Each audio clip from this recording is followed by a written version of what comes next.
another episode of Just a Bit Outside. I'm your host, Steve Eden. Along with me, as always, my co host, Wes Cook. Let's get it. Ready. Yeah, it's got to be better than we did last week. Well, yeah, but this is also fuck Dallas week. So It is fuck Dallas big, week for you. big fan of this week. Love taking down Dallas and the Cowboys and their whiny ass fan base. Come on, man. It's their year. It always is. Always is. Man. But, yeah, we had a rough week last week in our picks. Yeah, it was 5 and 9. 5 and 9. Oof, man, we did struggle again. Dude, I mean, some of these games are getting ridiculous. How do you? We are cold as ice. Yeah. Cold as ice. Yeah, I mean, who knew that, who knew Carolina is just Atlanta's kryptonite? It took everything in them to get it, though. I mean, that was a good one. Yeah. Bryce looked like the first overall pick of the game. He did, and McMillan showed up finally. I mean, he had a bright spot a couple games back, but he really showed out in this one. He's solid. I'm sorry to all the fantasy people, including myself, that sat him last week. Yeah.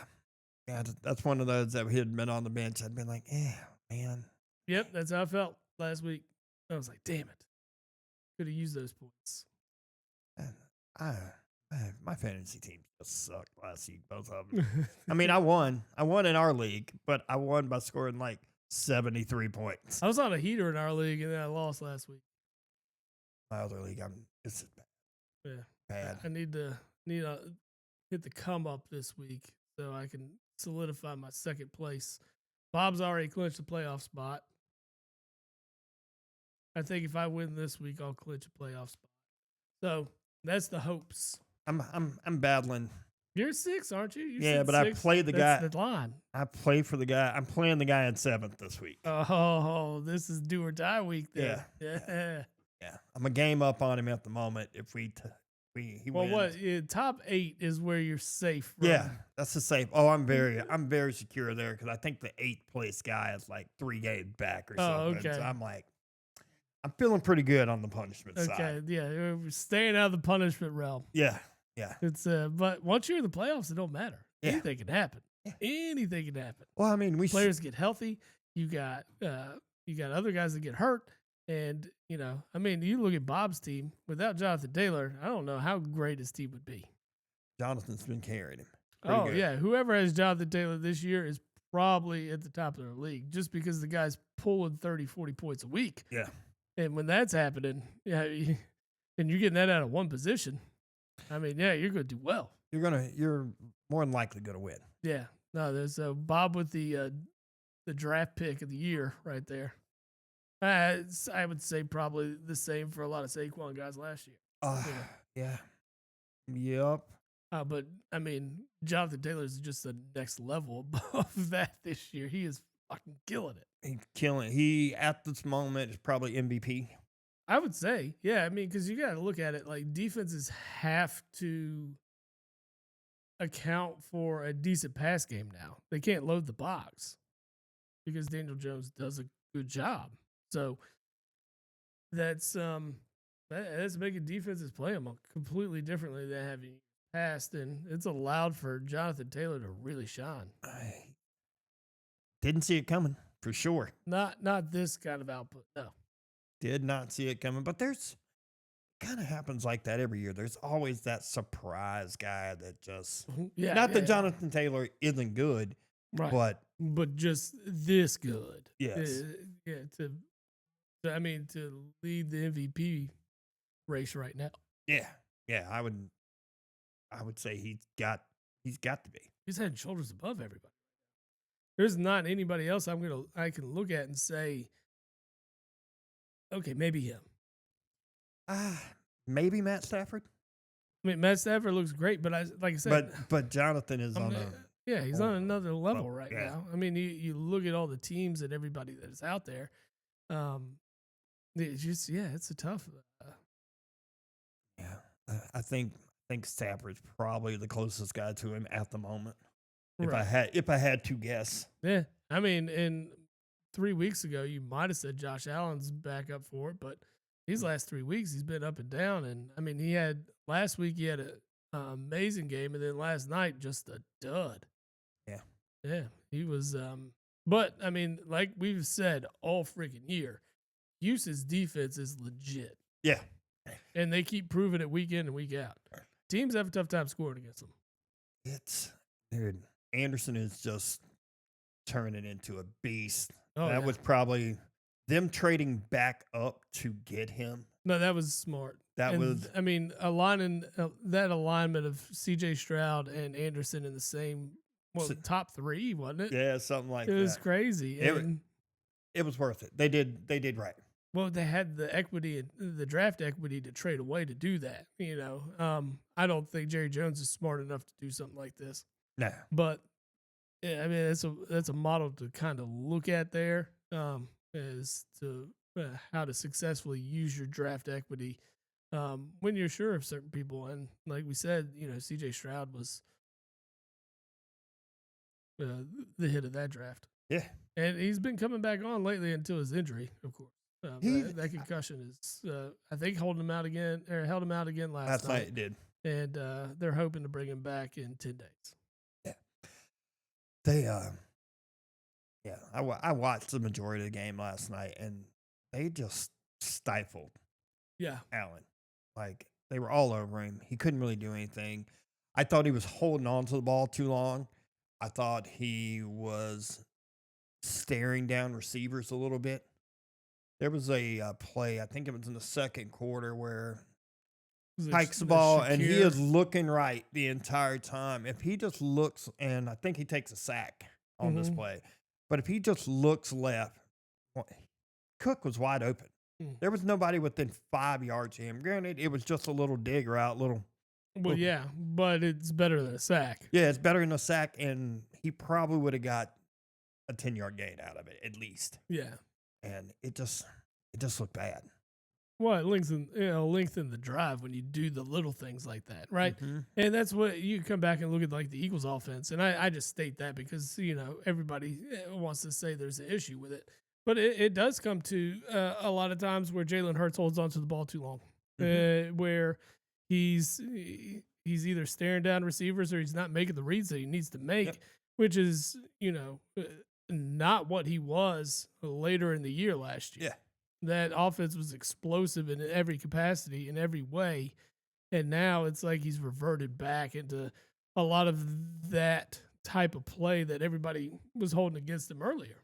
Well, you guys are also beat up on the offensive line right now. Well, yeah, he's not getting the same protection either, so I'm sure he knows that. And somewhere in the back of his mind is making him think he has to do so much more to account for that. Yeah. But there's also a lot of stuff about A.J. Brown and not getting the same separation he was. He's being double teamed a hell of a lot more than he was in the past, too. And so you've got to start spreading the ball around. And I think that's kind of an issue. You know, like, I'm not saying you need to be Tom Brady-esque when it comes to spreading the ball, but you need to be more diverse in your reads and what you're looking down the field at. I mean, and I think that's kind of what Josh Allen's problem is. You know, their O-line's beat up as well. So in that case, he's looking for who he normally can see open or who will normally get the separation that's necessary for him to get the ball somewhere. Did you see Houston? Don't mean to change the subject, but did you see Houston's right tackle last night? What do you mean? Dude is 6'8", 390 pounds.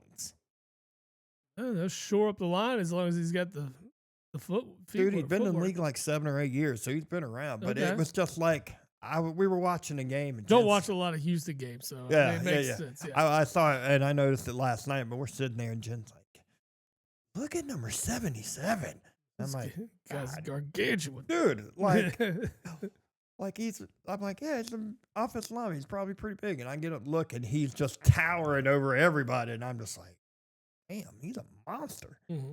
But it was crazy. But no, the Eagles offense, I'm saying they are struggling, but at the same time, they're still doing enough to win. The defense is shoring up. It looks good. I don't think you guys have very much to worry about. You need the offense, though, right? Like you need to create the separation on the scoreboard too, not just from defenders in this aspect, but we want to make sure that we're creating uh, separation on the scoreboard. That opens up a plethora of options in your offensive game. And when it's so much closer and you're just nail biters, as an Eagles fan, that's just aggravating as hell. Nobody Um, wants to, honestly, I'm with you. I don't want to sit and watch. I, I, I mean, as a fan of Green Bay, I don't want to sit there and watch them battle back and forth. I want to see them just jump on somebody's neck and yeah, make it an easy coasting. exactly, Exactly. Like what we did to the Redskins and the Chiefs in the playoffs last year. Like, yeah, and I will say, from start to finish of that game, and maybe like 4 or 5 minutes left. When we pulled the starters, that's when I started to relax. But I was hype and just always worried, even in the Super Bowl, even though we were dismantling Kansas City in every way. They didn't get to the right side of the 50 until I think the fourth quarter or late in the third, yeah. something like that. They It look- was, I mean, but I'm telling you, that's just how I am as a fan because I've been let down so much. It's like I'm not counting my chickens before they hatch, you know. well, the Chiefs really haven't looked the same since that game. No, yeah, I mean it's obvious in what are they 5-5 right now? 5-5, yeah. Yeah. So their record, I mean, mm, tells the story. Like this team is. I expected them to play a lot better last week. It was awful. Yep. I mean, you let Bo Nix hang around long enough to beat you, and it's just I don't know. They're in trouble. I don't think like at this point the way they're playing, I don't think they're going to make the playoffs. Well, right. If the playoffs started today, they're not there. They're not there, and they're way back too. They're losing ground on teams. Yes. Well, I mean, you've lost ground on Jacksonville, Lost ground on Jacksonville. and they hold the tiebreaker. Buffalo holds the tiebreaker on them. Yep. So, I think they do have it on. Didn't they beat Baltimore? Yes. So they have it on Baltimore, and then they play Houston coming up in a couple of weeks, I think. Yeah, and you're gonna have to figure out how to defeat that defense. Yeah. Because I mean, by then you should see C.J. Stroud back, and like he was just hitting his stride before he went out. So, hopefully he can get back to that form, and then Yeah, and I think at the moment, even like the Chargers are like on the tiebreaker on them too. yeah, they get the Cowboys coming up too. So I hope they beat the hell out of those motherfuckers. Oh, you always want that win. You want Dallas could go 0-17 and you'd be completely happy. Nah, I wish they could lose 18. To be honest with you, They would lose 18 because they would do something stupid with their draft pick. their bye week. Speaking of the Cowboys, we were talking about this before the show, and we just wanted to congratulate them for standing firmly on their moral high ground by setting CeeDee Lamb and George Pickens down for a 3-and-out A 3-and-out drive. for staying out all night gambling and drinking. And yeah, now getting into what reports have said is what 7 a.m. Yeah. Yeah, something like that. And their moral high ground, oh, you can't do that, but we're going to sit you down We'll for a sit you drive. down for a drive. I mean, let's be real. Like, if you really want to set a standard within your program, what you're going to do is take a game check and send them for the game. And granted, this was the Raiders. This is the game to do it. And you could totally, I think you could totally get away with suspending them for a game for conduct detrimental. Well, yeah, absolutely. They've got no leg to stand on. Yeah. I mean, they missed curfew, Mm-hmm. and I mean they're out drinking And gambling. and gambling in Vegas. And I get it, like that the lure's there, but I mean you got the next day off. Like go out that night. Yeah. And then fly back separate from the team or something. Like It's just the night before a game, you're paid millions of dollars to do what you do. handsomely. You're making great money. S- Like sober up for an evening, man. Like of everything, you should be treating your body like Like a temple the game before, Yeah. the day before a game. You want to drink and gamble, wait till the game's over. Exactly. Go out and hit the slots and the tables afterwards. Yeah. Go out and perform, and then you don't have to fly back with the team. It's not like you ain't got enough money to find your way home because you got the next day off. And I would say, I would have the same comment no matter what the team was. It's just funny that it's the Cowboys. And it just validates how much they need those guys on the field, too. Oh, 100%. They know it, too. They knew Yeah. they couldn't suspend them. Yep. And that's part of probably why Pickens and Lamb went out and did what they did the night before a game was because what are they going to do? Yeah, nothing. They're not going to do nothing. They didn't take a dime from them. Nope. And they made them watch or prove their point of how important they are to the team because they immediately go 3. Yeah. I mean, they should have set them. Should have set them for the game. You're still likely to win that one. And then if you want to take the moral high ground, you can. You can be like, we set them. Yeah. We This took is why we took a game check, and this is why you abide by the curfew. Yeah. And here's the thing: if they do that, no one is upset about it. No. I mean, I'm sure there'll be some Cowboys fans. Oh, that's stupid. Well, yeah. I mean, every fan base would do that, but at the same time, you've got to. At one point, are you putting the team ahead of your own wants and needs? Yeah. Nah, they weren't.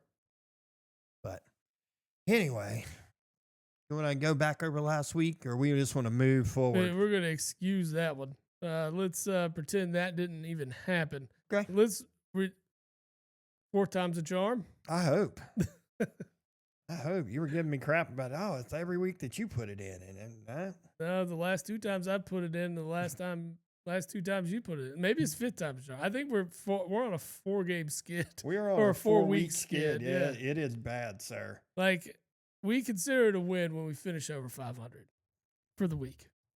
And ever since we went 13-1, it has never looked that good again. And the one fucking loss we had was the first game. The first game. I mean, yeah. Wasn't it a? Did we It was miss an England game. Did we miss it by like a half a point or something too? Wasn't it Jacksonville Yeah, scored wasn't it the overtime game that we missed, or was that like 2 weeks ago? No, I think that one was 2 weeks ago. The Jacksonville loss in London was the first time they were in London, I think. Or no, it was the second. It was the second week they played back to backs in London, and it was the second week because we felt good about them going into that game. And then they got demolished. Yep. You're right. All right. Well, let's look at the schedule and see what we got coming this week. No more European games. Of course, we had Houston pretty much stomping Buffalo last night, to be honest. Like it was 23-19, but they were in control of the whole game. Right. I mean, in control the whole game. Yeah, it was 23-16 going into that fourth quarter, and all the Bills came away with was a field goal. Yeah, and I thought they had a shot at doing something at the end, and then an Allen interception. Yep, and just throwing that pick. But we start out on Sunday with the 1 o'clock games. We have Pittsburgh traveling to Chicago, who amazingly is looking. Did you see that? You see that thing from Tires that Shane Gillis I sent you? No, I didn't. It was the NFC North, and he's talking to that one dude with the long hair. Yeah, he's like, "Man, yeah, you look good." Good. Yeah. Hey, you look Oh like yeah, I did watch that. You look like a rock star. Call it, and basically Shane Gillis is Detroit. Detroit, and the dude with the long hair was the Bears. Yeah. Yeah, it looks good on you. Looks good on you. The 7-3. I'm half feeling myself. It's like the chick comes up and she's Green Bay. She's like, "You look like a pedophile." The Shane Gillis automatically agrees. Yeah, you look like a pedophile. Man. But yeah, Pittsburgh travels to Chicago. Chicago hurts my feelings to say this, but actually playing very good football at the moment.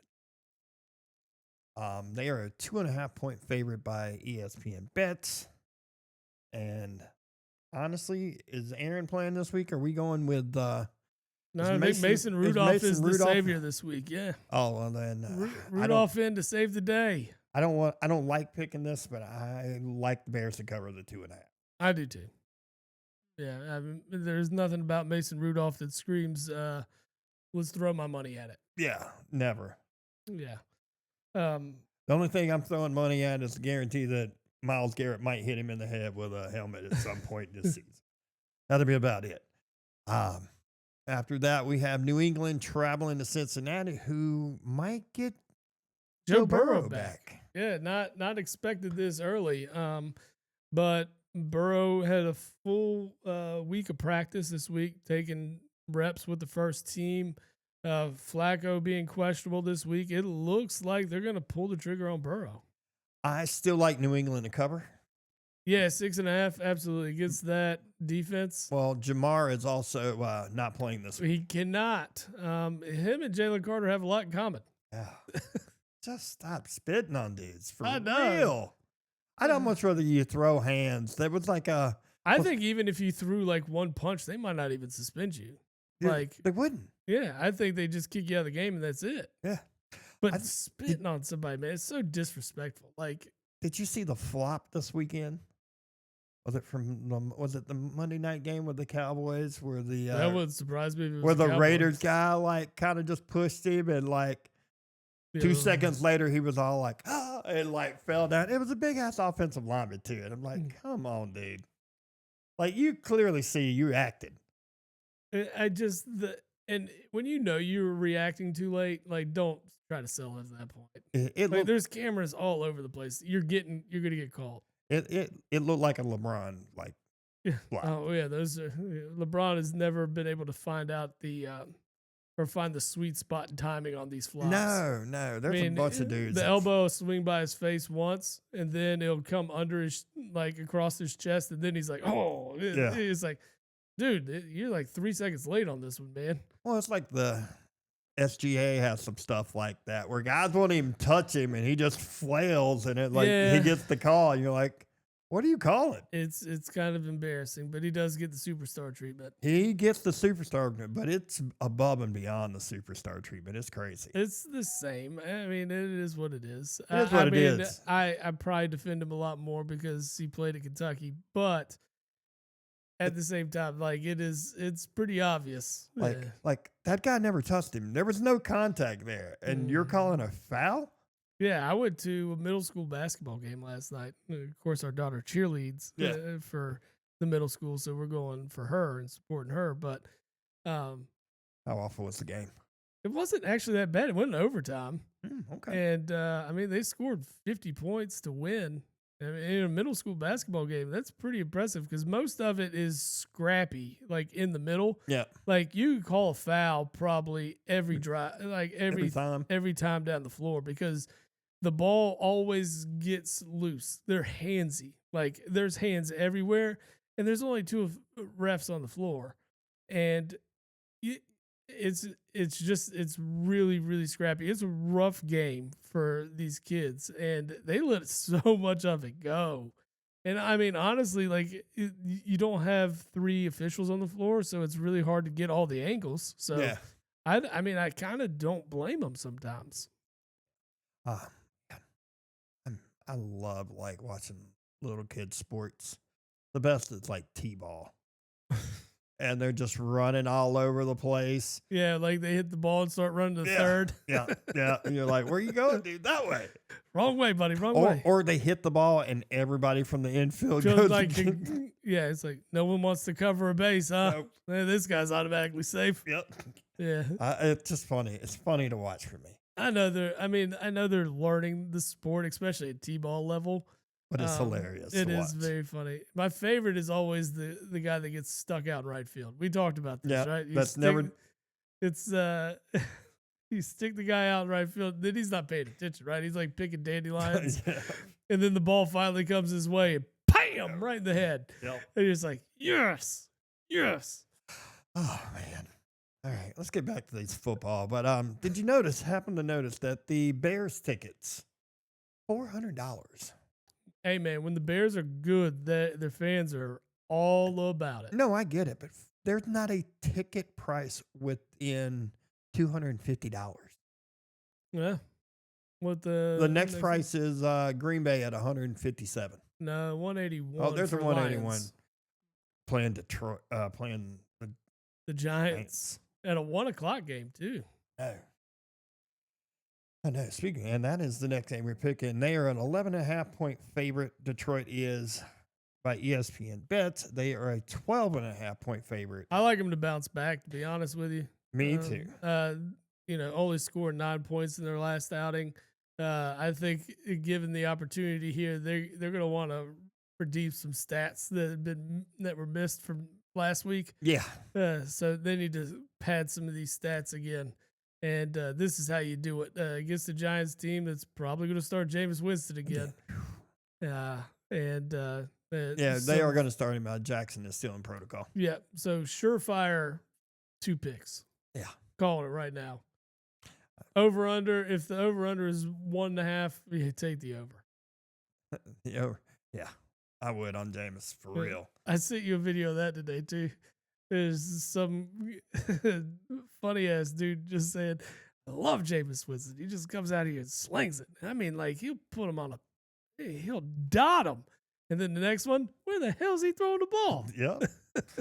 Like he does that. You and I have talked about it. Like he's fun to watch. Yes. Like you let him go throw it. He has no problem slinging it around the field. If that's what you want him to do. He will forget an interception like that. He has no which is good. Well, no, that's what you want from your quarterback. But when you throw 3 of them in a game, Yeah, you don't want that. You don't want that. He's like, I forgot the last 2. I thought that was my first one. Did I send you the reel where it was Geno Smith arriving in the game and it looked like he had like a trash can No, suit I on? didn't see that. Oh, I might have to go back and look for it. dude, that was pretty good. That He's made me wearing laugh. something weird, huh?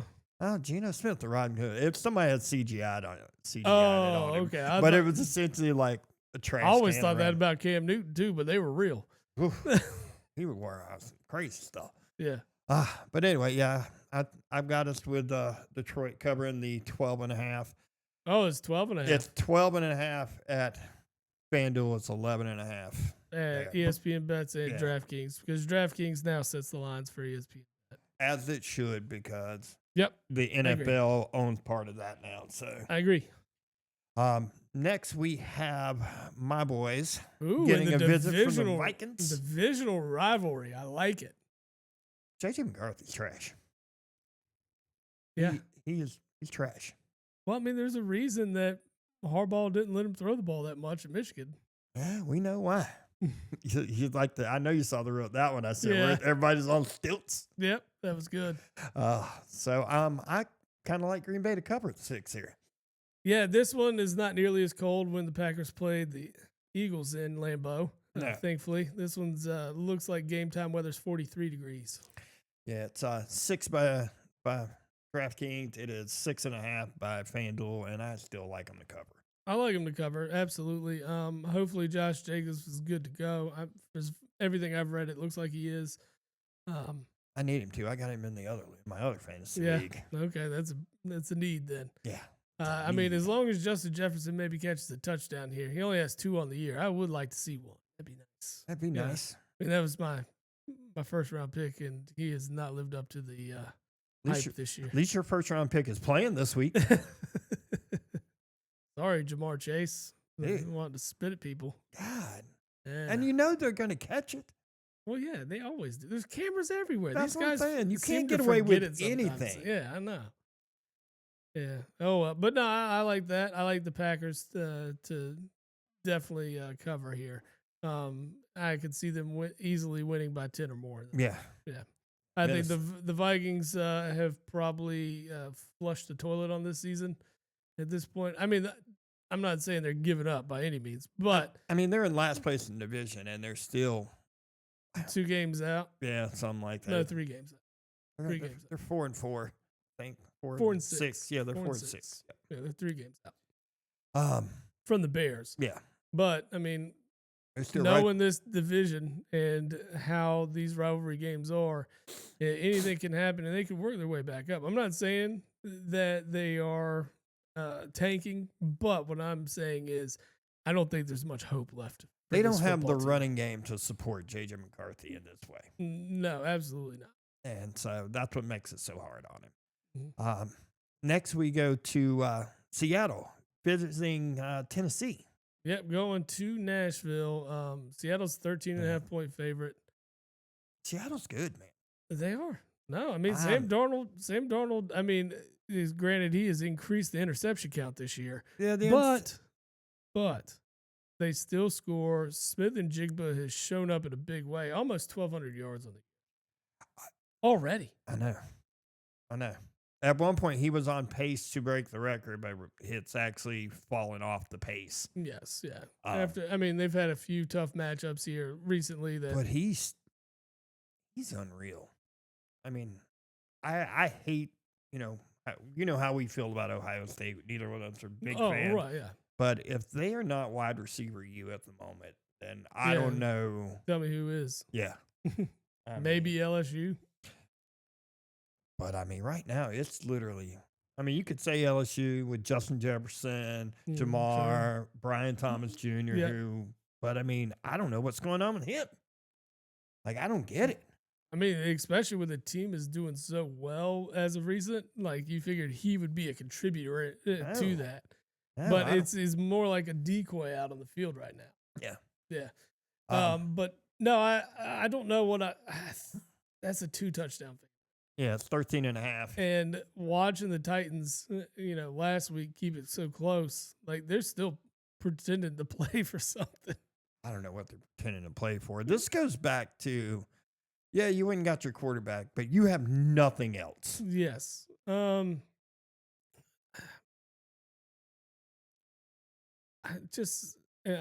say take the Seahawks. I'm looking at too. I just don't trust Tennessee. I don't know. I don't trust the defense to shore up. I mean, and the Seahawks, they lost last week, so they're gonna look to bounce back here. I mean, I think the only reason they were really in the Texas game is the fact that Stroud wasn't playing. Mm-hmm. Yeah, Davis Mill. I mean, but they did only lose by 7 to the Chargers the week before that. But then the Colts smashed them. New England smashed them. They lost 20-10 to the Raiders. Yeah, no, I know. I understand. With nobody to really lock down Smith and Jigba here, their rush D's kind of atrocious. Like, I think if Sam Darnold protects the football better in this game, I think they could probably win by 20. Oh yeah, absolutely. I agree with you on that. Yeah, let's take the Seahawks. Oh, I did. Okay, I got it already marked in. Then I think the game of the 1 o'clocks is Indianapolis visiting Kansas City. Kansas City is somehow a 3.5 point favorite in the game. They're just getting the home field spread essentially. Well, that you think a lot of the money's going on them too, because just people that are betting money just look at it as the Chiefs are the Chiefs. You're looking at it as Patrick Mahomes at home, and I think there's probably been so much money thrown that way that it pushed the line that way. Yeah, and give me the Colts. If you're giving me 3.5 with the best record in football. Like, they'll cover 3.5. I like the Colts cover 3.5. Yeah, absolutely. I kind of like that one. I will say the 2 losses that the Colts have are against good defenses, and they Kansas City does have a decent defense. They have a good defense. And Kansas City is a tough one at home. I mean, 4 of their 5 wins are at home this year. Who's their lone home loss to? The Eagles. Yeah. In what was a tight game too. Mm-hmm. Man, makes you rethink it. I'm thinking it. But I think even if the Colts lose, it's going to be a close one. Yeah, I don't think Kansas City's blowing. Yeah, if you're giving me 3, you give me 3.5 points. I like it. I like 3.5. All right, I can roll with you. I can roll with you on that one. I'm good. I was just thinking about it for a second, but I don't want to overthink. I mean, too hard. I mean, if you just need to relax a little bit, you can grab yourself Goodfields. Ooh. All right. I mean, grab yourself a Goodfields and then think about this one, because you know what they say about Goodfields is it's a cannabis seltzer, and you can get it at goodfields.com, and they offer a new era of refreshment crafted with high quality natural ingredients. These beverages provide a consistent, enjoyable, uplifting experience perfect for any occasion. And you save 20% using Jabbo the Pod Yep. in the promo code box at the end there, right there at checkout. 20% straight off the top. I like it. Yes, sir. Good stuff. Good stuff. Then we move into the. Now we got one more 1 o'clock game. I thought we were going to move it, but we got one more. We got the Jets traveling, a super long way to Baltimore. They're probably taking the bus. They need to take a bus. But Baltimore is a 13.5-point favorite at home. And I kind of like it because the Jets are trash. They are. They are. They just had a fire sale. They're not trying to win anything. We said that, and then the Jets won a game. I still think they're not. I still don't. Who'd they beat? Was it the Panthers? No, it was. They beat the Browns. Oh, the Browns. But They beat the Browns and the Bengals. That's Mhm. their 2 wins. Maybe it was the Bengals. We were thinking that the Bengals were going to torch them. Then they beat But 'em. at the same time, they have yet, other than the Buffalo game and the Cowboys game, everything has been tight. But I still like Baltimore. Baltimore is on the uptick. They're getting healthy again. Lamar's back. Yeah, I think Derrick Henry's going to be able to run all over them. Yeah. Yeah, I do too. Yeah, I think this is a 2-touchdown day for Derrick Henry. 3 rushing touchdowns total on the game. Add an extra one from Lamar here. The Jets' rush defense is pitiful. Yeah, Yeah. they're bad. Yeah, do Makes it you- all with the legs here. Bet you that defense is missing Robert Saleh right about now, huh? Yeah, maybe just a little bit. Just a little Just a bit. little bit. You see how different it is. Yeah. Like that's the one leg that the Jets had to stand on. Although it was prosthetic, it still worked. Good work. Yeah. Did work. It did work. All right. The first 4 o'clock game, we have Cleveland traveling to the Raiders. Raiders are 4-point favorites. Cleveland is starting Shador Sanders this week. He did not look good in his stint last week. For what, 4-12 with a pick? Yeah. And a chance to win the game just wasn't clutch. I say the Browns haven't won a game away yet this year. Their only 2 wins are at home. Do you trust the Raiders to win by 3.5? The thing is, the Browns' defense is good, and I mean that's the one. That's the one thing that's going to help them in this game. It's the defense. I like the Browns +4. Okay. It's 3.5 at FanDuel, but it's still Yeah. there. I'd still take 3.5. Yeah, I think so. I just Granted, like if Shador Sanders is gonna have a game, this is the one you want to match up with. You saw Dak Prescott just torch these fools last week. I mean, the Raiders are bad. Yeah, They're bad. They got a couple of really good pieces. I like Genty. Love Bowers. Mhm. Love Bowers. Just in the wrong.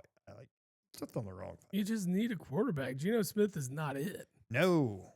At this point, why are they not playing? He's thrown more picks than touchdowns. Why are they not playing Pickens or Kenny Pickett at this point? I'd go Aiden O'Connell way before I went. I would Kenny too. Pickett. But I think Kenny is number 2 on the depth chart. No, that's silly. Like, I'm almost positive. I'm Kenny gonna look. Pickett does not deserve to be a number 2 anywhere in this league. And Aiden I mean, O'Connell is questionable. Oh well, But mean- yeah, I'd almost rather take Kenny Pickett. I think you just have so much money that's dumped into Geno right now that you just feel like you have to show that you have faith in a guy that you gave or took on so Yeah. much of a contract for. But I mean, at some point you got to give up. I mean, it's like they gave up on Russell Wilson in New York, which we figured was going to happen. Yeah, we knew that was coming. That was a bad move, and they know that was a bad move. Yeah, but then um, they moved on from Justin Fields at a game or two uh, in New York. I mean, Yeah. just things aren't working. You got to try something different. Yep. And the Raiders, with where you're at, what do you got to lose? I mean, the season's already in the shitter. Yeah. You're You're battling for the first pick. right, and why not go and reach for it? Granted, this isn't the year to have the first pick. No, there's not. There's not I don't. quarterback prospect out there that screams, I mean, I need to be, he's got to be that guy. And there's just not that guy's not there. It's not going to happen. I don't know anybody right offhand that is just screaming, "Hey, I'm the number one pick." Yeah. Like anywhere.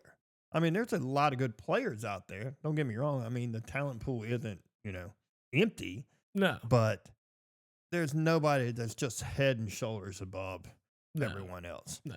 And who I'm struggling with is the guy that you and I thought was the best player in last year's draft with Abdul Carter, and he is just almost non-existent. I don't think he fits that scheme very well. Yeah. And Are we taking Cleveland plus the 3.5 real quick? yeah, that's fine. All right. Yeah, I agree. I don't think he's in a system that fits. I thought it was crazy that he went in trying to get LT's number. That was silly. And then he tried to get 11, which is Phil Simms' number. Yeah.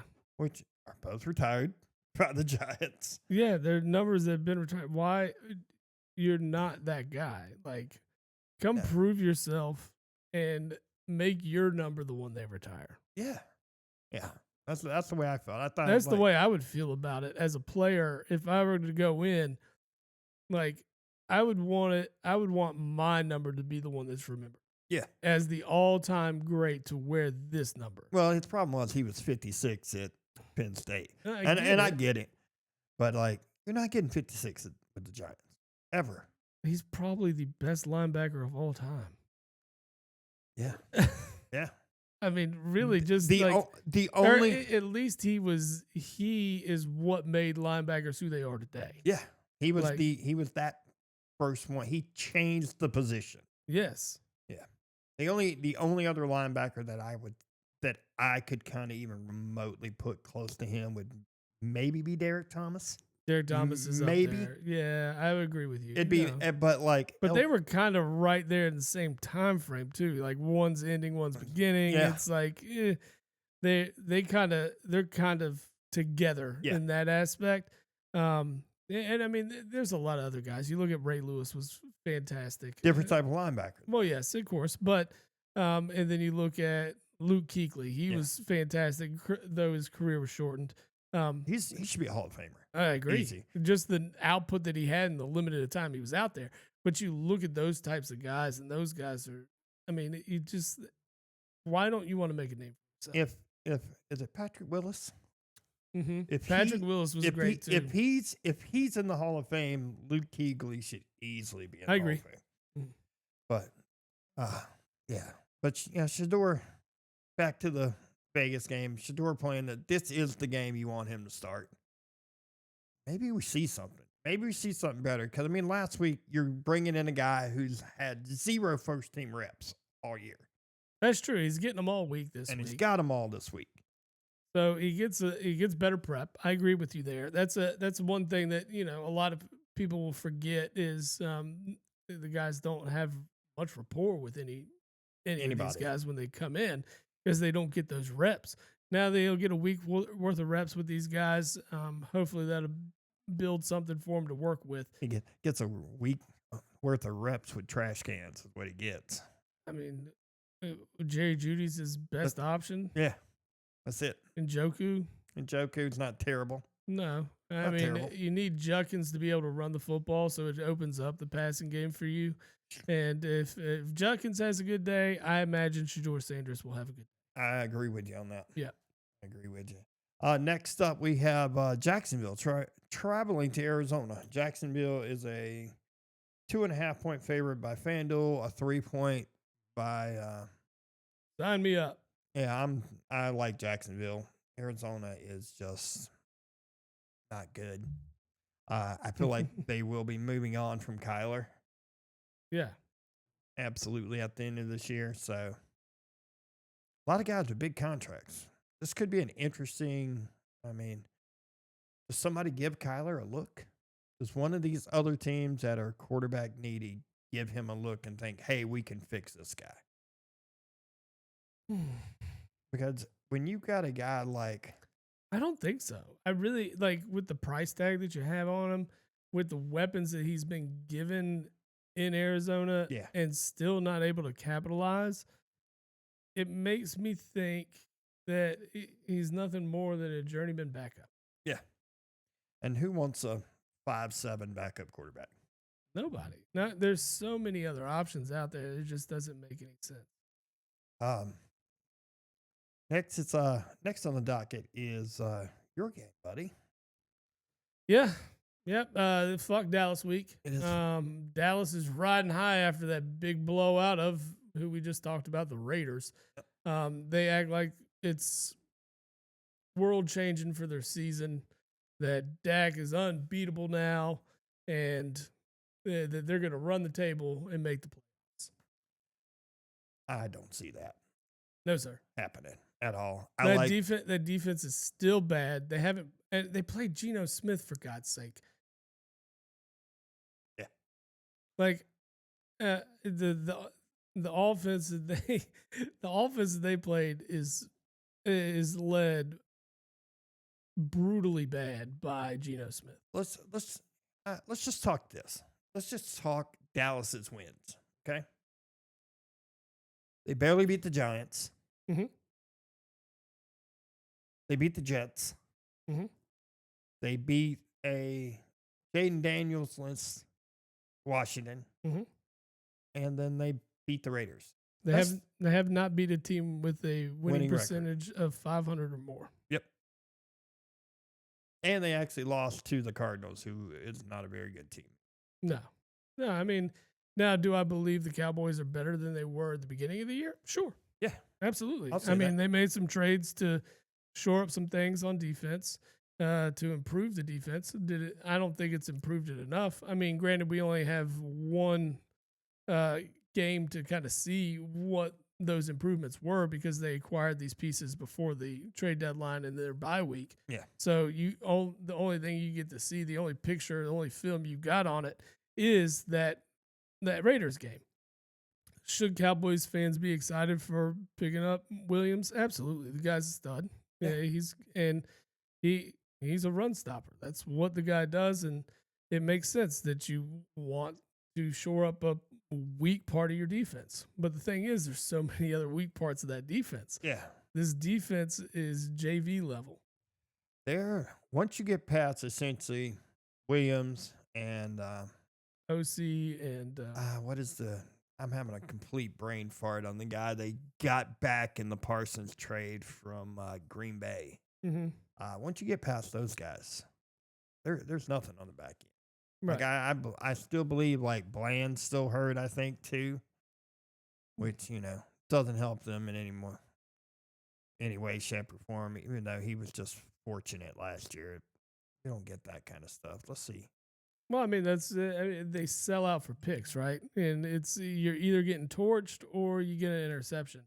And you get torched more than you intercept the ball, and that's not a winning formula for a secondary and defense. And so, and with the way the Eagles' defense is playing right now, coming off a game where they held one of the best offenses in the league to 9 points, I mean, it's going to be a good game because it always is a good game, right? The Cowboys have everything to play for right now because their season kind of hangs on the line here, right? They're 4-5-1, and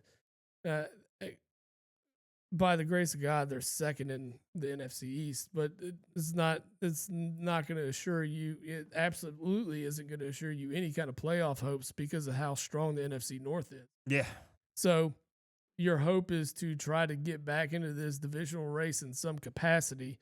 A win does that for you, but you're still 2.5 games back. Those guys currently are 10th in the playoff picture. Right. They're actually they would be 3 games back of Carolina, considering Carolina holds the tiebreaker. That as well. So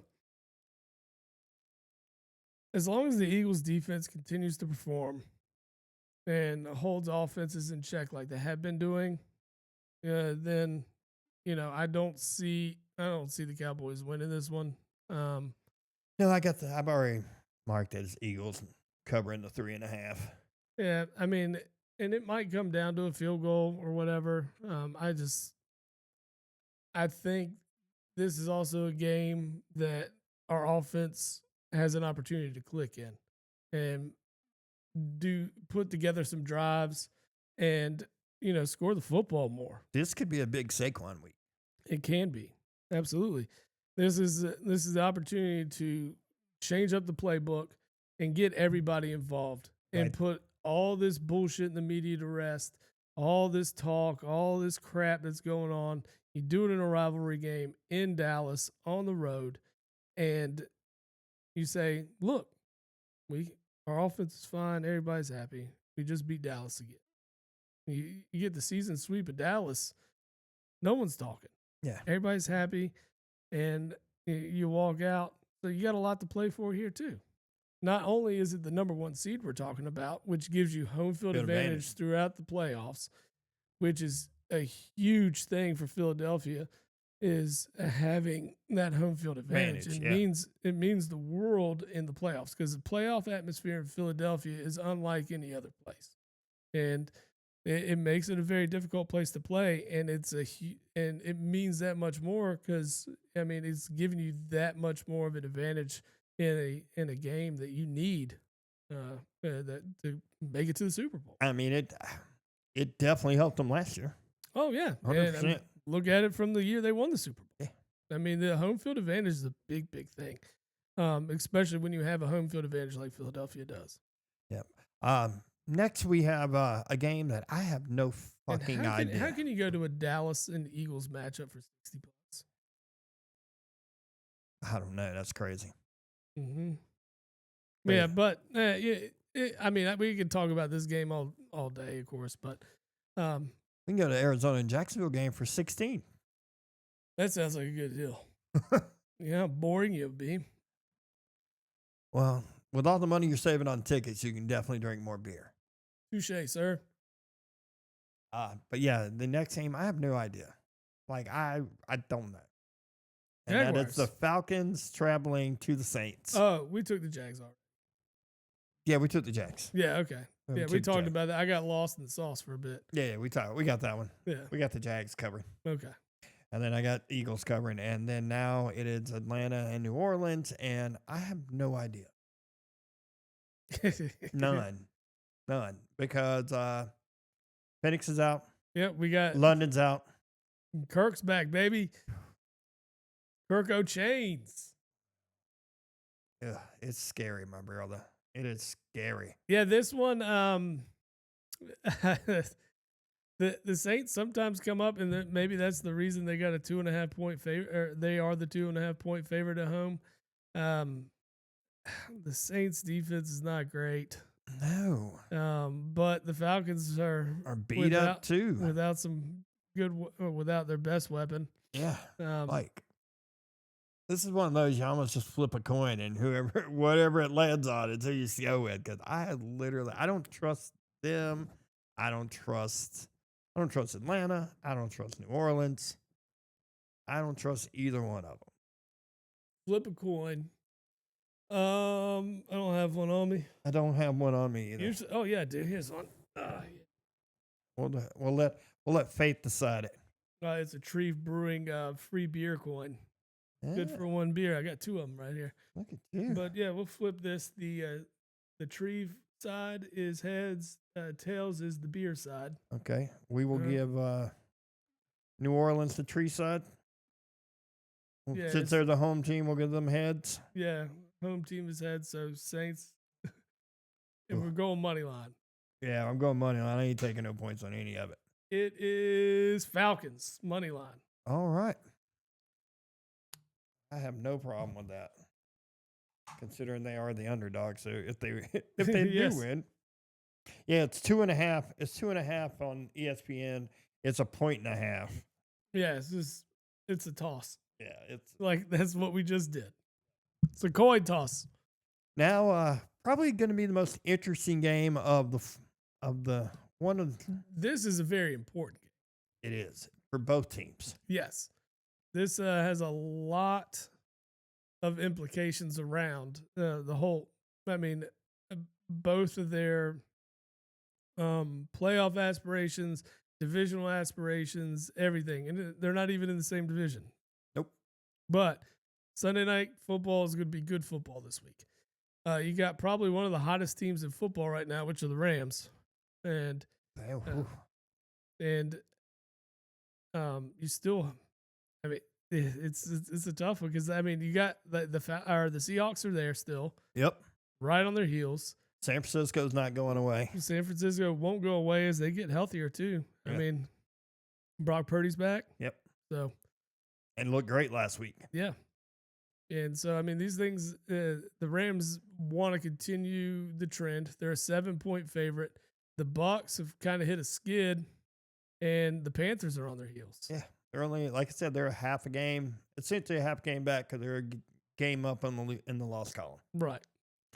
So, I mean, they need this win. But, I mean, Carolina plays San Francisco Monday night. So, Yep. That's at San Fran. So, yeah, two big matchups to end the week for sure. yeah. This is the last bye week, if I'm not mistaken. You have the Broncos, Dolphins, Chargers, and Commanders all on bye. Broncos and definitely the Chargers needed it. Chargers needed it bad. Bad. After that ass whooping they took last week. Mm-hmm. Mm. Unexpectedly. Yeah. You're a 3-point favorite going into that game. 3-point favorite and get smashed. What by was it? 30. Did not see that coming. They put Manti Te'o on Good Morning Football. Yeah, he is there. Or are is we his just girlfriend- imagining it? Is his girlfriend there too? God, he's never gonna live that down. Never, bro. No, Never. no. I don't know. I will give him credit. More people talk about that than them getting thumped by Alabama that game. That was one of my favorite games too. Oh, I loved it. Every second of it. Yeah, I gave. Every I second think the of it. spread was like 6. My buddy. I probably talked about this before. I know I've told you, but my buddy was like, I'll take Notre Dame in the points. Notre Dame's gonna win anyway. I was like, dude, I'll give you 14 points and bet $100 on it straight up. And after that first half, I was like, you want to go ahead and pay now, or I knew Bama was going to crush them. Bama was going to smash them. That was one of their better teams of the Saban era too. Yeah. So What's that really was the Derrick Henry year, right? I think so. Yeah. What's really great what's funny to me about that is Notre Dame then had to come back and vacate, I think, all the wins from that season. No, it was Mark Ingram. It was like 2008. Yeah, it might have been Ingram. But Ingram. No, maybe 2010, but somewhere in there. Yeah. But the Notre Dame had to vacate those wins that year. Didn't even make an appearance in the national title game, as far as the history books say. Well, they took an ass whooping in it. That is the truth. They probably wanted to scrub that one off. Like, oof. Yeah. Anyway, I took the Rams to cover. Okay. I kind of figured that's the way we're leaning. The Rams are hot right now. They're hot. They're playing at home. The defense is, That defense is legit. It's good. They're good. They're turning the ball over. They're making stops, giving short fields to Matt Stafford and company. I mean, everything that you want out of your defense, They're doing. And then even better is the offense is capitalizing on the situations that the defense puts them in. Yep. So the Rams, I think 7. It's a good number. It'll be a good football game. It may be. I see it as being kind of close through halftime, and then the Rams kind of take over in the second half. Need them to take control because if it's tight going into the fourth, who knows what could happen. Well, yeah, because Baker loves the clutch. Clutch, man. Yeah, no, God. Baker loves it. And this is Baker's return talent. Yeah. Yep.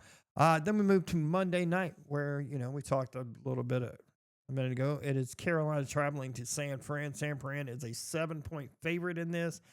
I like San Fran I like to cover San the Fran 7. as they've gotten healthier, things are better. I will say the weakness of the Niners defense is the rush game, or the running game, or rush defense. Yeah. And Dowdell's that dude this year.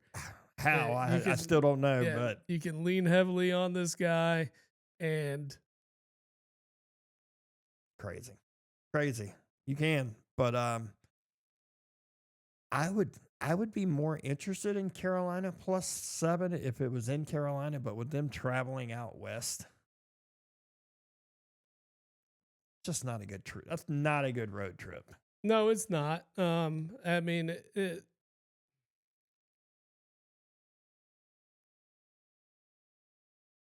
Not a good road trip. no, man, maybe that is the. I mean, if you want to get that marquee win of the year, and I guess the Panthers did until the Bills haven't looked that great. Yeah. This one's more of a marquee. Yeah. This is if This they is can do we've some. turned this we've turned a corner. We're competing for the NFC South now. They are. Yeah, because you'll probably be right there with the Bucks, both at 7, or you take over. You become 7-5, and they would be 6-5. Yep. How's that right? No. Yeah, Yeah. It's Carolina. How is that right? because I thought Hang on. Look at this. I thought this week was the last week of buys. Next week, last week of buy. Hey, next week. Okay. I mean, I'm looking into it. No, there's no buys next week.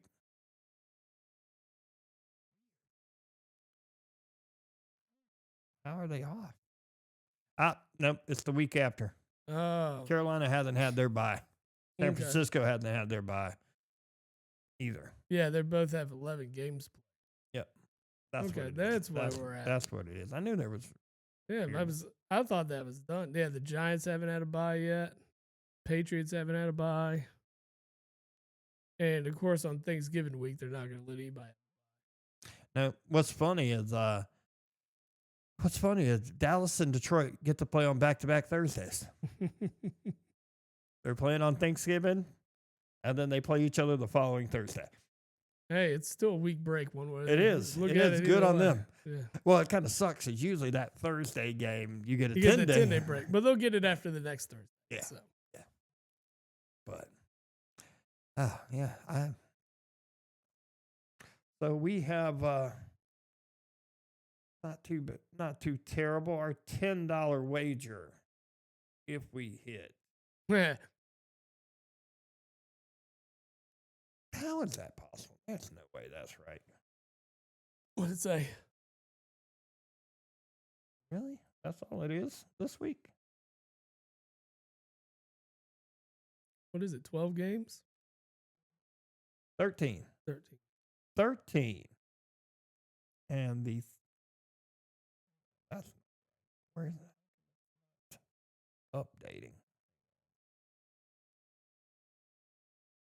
Well, There it is. we got some decent matchups in college football this weekend too, so we can head in that direction as the college football season does wrap up.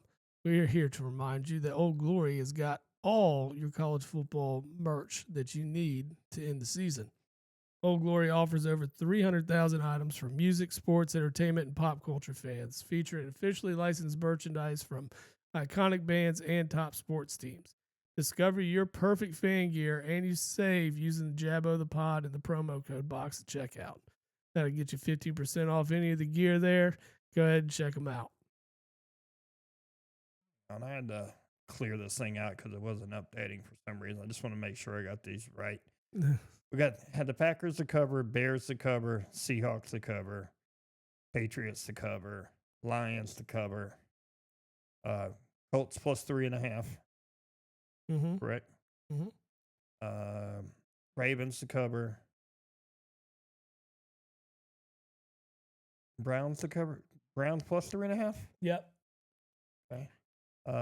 Jacksonville, Yep. Atlanta. Atlanta money line, right? Yep. We did a flip for that one. Yep. We got the Eagles to cover, Rams to cover, Niners. Okay. Why is it not parlaying it? Why is it just straight bet? Because you're using FanDuel. No, I've never had any problem like this. I don't understand why it's. I don't know, but I'm going to dig in while you work on that. Number one team in the nation, Ohio State, host Rutgers, who are currently 5-5 and a bad football team. Ohio State is a 32.5-point favorite. You can actually go to the Horseshoe this weekend for $19. Oh, yeah? Yeah, for a Duke game. 32.5-point favorite, as I said. I kind of like it. I think it's a complete dominating performance by Ohio State over Rutgers in this one. As you know, the SEC, a lot of the stronger teams generally schedule their cupcakes in this week. Alabama is definitely one of them.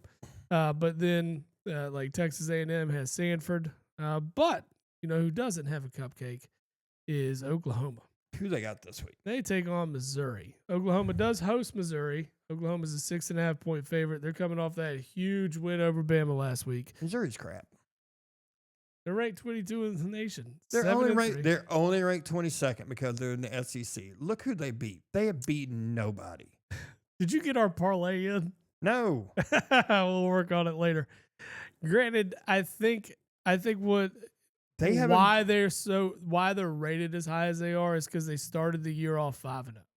All right, and that bolted them up a little bit in the standings. I think they got as high as 10 at some point in time.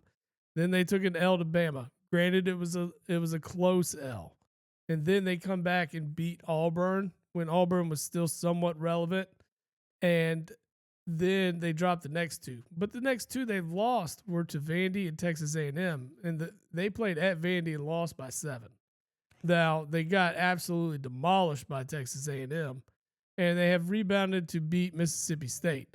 So I think just the way the course of the schedule is broken down and where their wins and losses are coming, along with the other losses of other teams, because, I mean, it's been a crapshoot, honestly, in college football this year. Yeah, but they haven't beaten anybody with a winning record. They have not. You're correct. Nobody. Neither is Tennessee.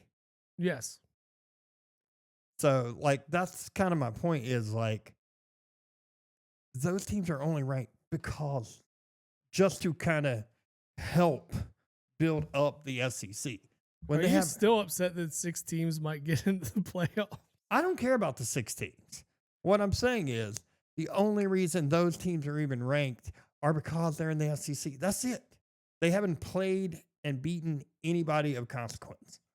No, I agree with you. I don't think Missouri is the caliber of team as the top half of this, because they're the bottom of the top half, I guess you would say. But I like Vandy over them. I certainly like Oklahoma over them. Texas, Bama, Ole Miss, Georgia, A&M, obviously. Yeah. I think I would probably pick Tennessee over Missouri right now. Definitely wouldn't take LSU over them. Kentucky's hot right now. Not that they've beaten anybody of any kind of significance. Yeah. But they're hot in terms of a change of direction, at least for the season. And they got a lot of motivation to win a game like this week or next week because it'll put them in a bowl. Florida is absolute trash. So is Mississippi State, Auburn, South Carolina, and Arkansas. That's what I'm saying. These are all the teams that Missouri has played up until, or have beaten up until this point outside of Arkansas, which they'll finish the year with them. Yeah. But if they get a win against Oklahoma, that'll solidify their top 25. Maybe they would. Yes, but I just don't see it. I like Oklahoma covering the 6 here. Yep. And it's 6.5 on ESPN Bet. I got to get them both because I got to get both of them. I got to work on. But we've been singing Oklahoma's praises all year. And, for the short term that Mateer was out, that's where you had some hiccups. I still like Oklahoma. This team healthy is going to be a problem in the playoffs. Oklahoma, yeah. Yeah. This is definitely not a team you want to match up with. They do things great on both sides of the football. It's just the opportunities are there for Oklahoma to make a lot of noise in the postseason. Oklahoma. So you mentioned this one last week, so let's see if we're going to do it or not. What's up? Charlotte at Georgia. Georgia's 44.5-point favorite. Oh, all day long. All day long. Throw it on. Let's go. Oh yeah, when you get there. When I can figure out why it's not letting me make parlays. So we're going to take the big spread of 44.5. That's actually kind of low in the thought of like seeing some other bigger spreads. Like Notre Dame's 36.5-point favorite over Syracuse this weekend.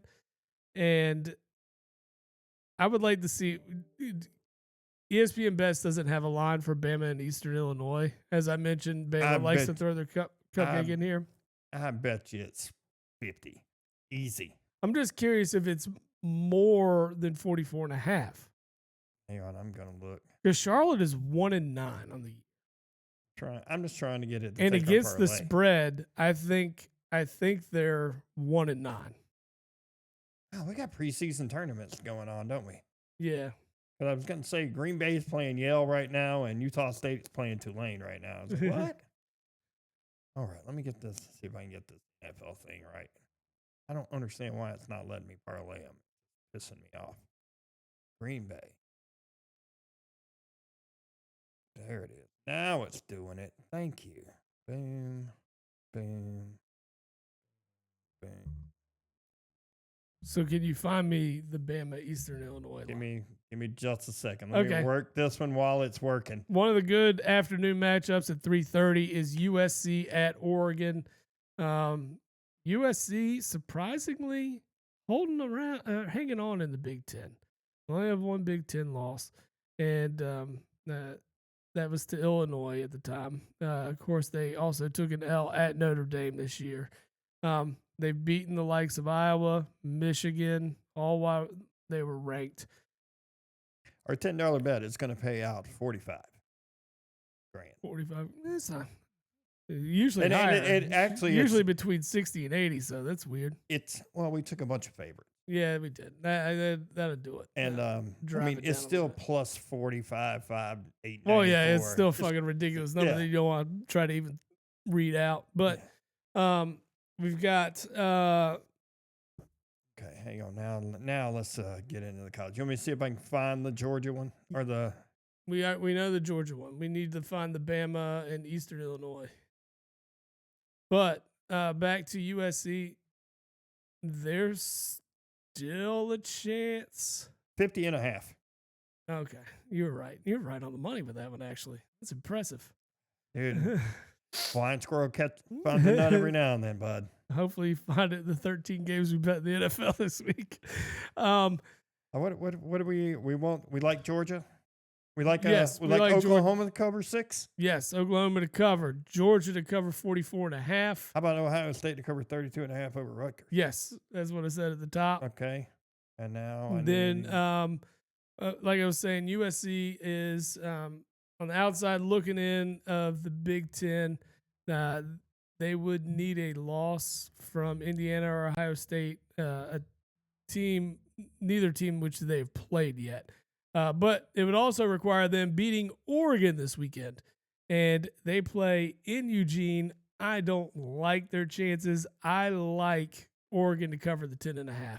It's 9.5 here. Even better. You realize every time we've taken Oregon to cover, they haven't covered, right? But this is 9.5. It's Oregon to win by 9.5. I think they could do it. Are you questioning it? Like, what are your holdups on the Oregon? Oregon's one loss on the year was to Indiana. I get that. Who is, considered one or two in the nation right now. My problem is we have picked them to cover. We have picked Oregon to cover. I know. Several times. They've let us down a lot, but I'm feeling it right now. I feel Oregon. I feel the Duck power. All right, man. I'll go with you. We're going to roll it. But we always take them with the big fucking spreads, too. I know. This one's not a huge spread. How about South Florida minus 21.5 over UAB? UAB is trash. Oh, no, I know. How you feel about your Kentucky and Vandy game? I don't want to get into that one. That's at Vandy. Vandy's an 8.5-point favorite. I will say I do like Kentucky in the points simply because Kentucky's defense has been showing out. You wanna think about it for a minute and we'll come back to it? Or you like the Kentucky and the points? We don't have to put money on that one. Let's hold up on that. We'll think. I mean, if we got to come into one to round out a good 10, Tulane now ranked number 24 in the nation, and as of right now in the college football playoff. It's just weird that they're 24th in the college football playoff, but if you look in the coaches poll and the coaches poll and the other poll, they are JMU is ranked ahead of them. Yes. But for the moment, they're in. They are in. I think it's just because of the way it's laid out. Actually, in the that's the CFP. It's just the CF people that they're ranked ahead of them. Yeah, because they're 20. James Madison's 22 in the coaches poll and 25. Tulane's 25 in the coaches poll. Yep, and then you look at the AP poll, it's kind of like the same thing. Yeah, Tulane's 24, James Madison 21. So there's the same number apart. James Madison is 9-1, where Tulane is 8-2. James Madison's lone loss came to Louisville on the road. They got doubled up 28-14. You look at their schedule. They haven't really played anybody either. They haven't played anybody. But neither team has really played anybody. They haven't beaten anybody of any kind of significance. Let's put it that way. Yeah. And the thing is, like, losing to Ole Miss for Tulane is one thing, but then losing to UT San Antonio the way they did. Yeah, that's who is 5-5. They look like Charlotte out there. They did. Charlotte is just bad, sir. Yeah, but Tulane is set up to play for the American title or conference title. Most likely they'll run into a team like ECU, North Texas, or Navy, depending on how the season finishes out. I didn't realize ECU was 5-1 in conference. That's pretty crazy. Yeah. Mm-hmm. But the Tulane holds the tiebreaker over ECU, and I believe they have not played North Texas. So, what's crazy is the state of Texas could potentially have 4 teams in the college football playoff. Impressive. Yeah. I mean, it's kind of weird. I mean, Texas would need, I still think at this point, I think Texas needs help to get in. Well, yeah. So, but you got Texas Tech sitting there. You got Texas A&M sitting there. North Texas is kind of hanging out. They ain't far off of it. Well, if Tulane wins this weekend, they're pretty much locked into the American Conference Championship because their next game is against Charlotte. Yeah, Charlotte. Awful. Awful. But, all right, let's get back to stuff. Who else are we looking at? Come on, Charlotte's what a football game? We got who'd Charlotte beat? I don't know. Who did they beat? Monmouth. Oh, they beat Division III school or something. Okay. God knows, and they get destroyed in every game too. Dude, James Madison is a 13.5-point favorite over Washington State. That's not surprising. It's crazy. It's not surprising, but at the same time, it's like, damn. Yeah. How you feel about 54.5 as Texas A&M over Samford? See, I saw that. No. Okay. I think a lot of these SEC teams use this as a bye week and evaluation week. So you get a lot of the backups in, and they get a lot of their playing time and just shoring things up here. Like Bama they'll run the first squad for the first half. Make Oh, sure yeah. that ensure that they get a good lead, pad it up a little bit, and then let the second team, third team guys kind of come in and get their moment to shine. Well, we got to get 5 more games out of this thing somewhere. We're at 5 right at the moment. I like Michigan minus 14.5 over Maryland on the road. Where's that one at? That's the 4:00 slate. Got to be on this list then. Might have just overlooked it. 2, 2, 3, 3, 3, 30, 30. I like Georgia Tech minus 2.5 over Pittsburgh too. Good. It didn't let me get that far. It didn't load up anything past like 3:30. All right, now we're getting it. We're getting it. We want Michigan minus whatever they're covering. How you feel about Utah covering 17.5 over Kansas State? I haven't watched enough of the Mormons play, so who knows? Well, they've lost 2 games. Their only 2 losses are to Texas Tech and BYU, who are ranked ahead of them. That's their only 2 losses. And where is this Michigan game? Michigan at Maryland, Big Ten football on the Big Ten Network this week. You can go to this game in College Park for $50. Ooh, okay. Let's see what else we got on this thing. You get the Pittsburgh Georgia Tech? Georgia Tech's a 2.5-point favorite at home against Pittsburgh. Georgia Tech just begging to lose, though. They just lost to NC State I 2 know. weeks ago. I like it. I like a minus 2.5. How about Tennessee, 4.5-point favorite on the road over Florida? Right? I mean, I kind of like it, to be honest with you. I like it because Tennessee can score. Yeah. They can score, right? That gives us 8. LSU to cover 21.5 over Western Kentucky? No. Not trust LSU in anything. I do like Arizona State minus 7.5 over Colorado. Is Levitt playing this week? Did he come back? Let's double check, make sure. Because I like it if Levitt's playing.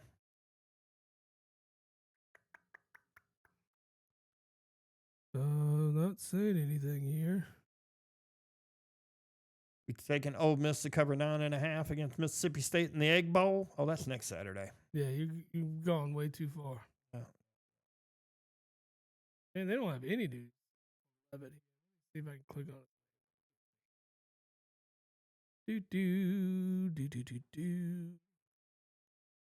BYU minus 2.5 at Cincy. Nope. Levitt is having season-ending surgery. That was 21 days ago. So, Okay. yeah, he is not. Okay, well then. And let's look at this. Their record. They barely beat Iowa State's pretty good, but they barely beat West Virginia at home last week. Yeah, okay. I don't think I want to touch that one then. Colorado was bad. Colorado is bad. They're 1-6 in the Big 12.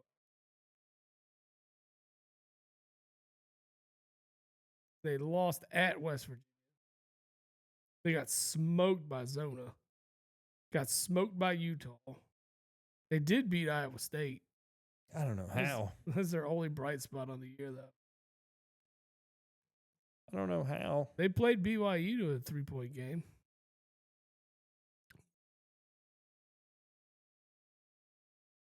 I need POS. All right, there we go. I hit the sleep button on the old keyboard, and I was like, what? Get out of here. All right, so how many games we got on this? We docket have right here? 9 at the moment with the Arizona State game. All right, 9. So we got to go to the Kentucky game, huh? We don't have to go to that one. I'd say take Kentucky plus 8.5. Illinois minus 8.5 at Wisconsin. Ooh, Wisconsin's bad. I like it. That's probably more. I like it. I like that one a little better than I like the Kentucky Yeah, one. yeah. No, I get it. I'm fine with that. All right. Definitely fine with that. Crazy. Like it. Take that. College one never pays out as much as the big one because we always stop at 10, but that's Yeah. close to 5,700 if we hit. Let's get it, baby. So I just want to make sure I got this right. Oklahoma to cover, Ohio State to cover, Georgia to cover, Alabama to cover, Oregon to cover, Michigan to cover, Georgia Tech to cover, Tennessee to cover, Arizona State to cover, Illinois to cover. Yeah. I like it. I like it, sir. Man, Did you get your DraftKings all set up? I got one. I just hadn't moved over yet. I mean, I'll throw you half the funds we won from that 4-game spread from college basketball a couple weeks ago. Yeah, I got a DraftKings set up. Yeah, let me shoot you half of that over of the Okay. winnings of that.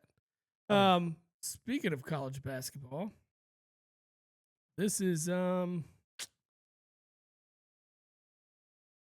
interesting to say the least, right? College basketball is just firing up. Lots of movement, shaking. Some teams look better than they are. Some teams are worse than they were advertised. And hey, I'm a Kentucky fan, so we'll talk about it. Kentucky, 2 marquee matchups after beating in an exhibition game the number 1 team in the nation, Purdue. Apparently, they. I watched the Louisville game and it was awful.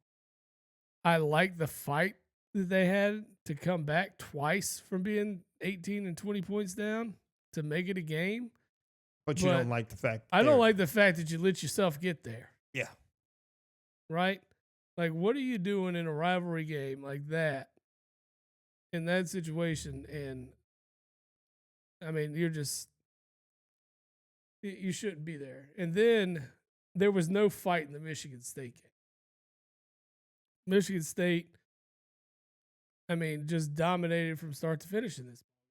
And so Kentucky's kind of like reeling here, trying to figure out, what the hell's going wrong.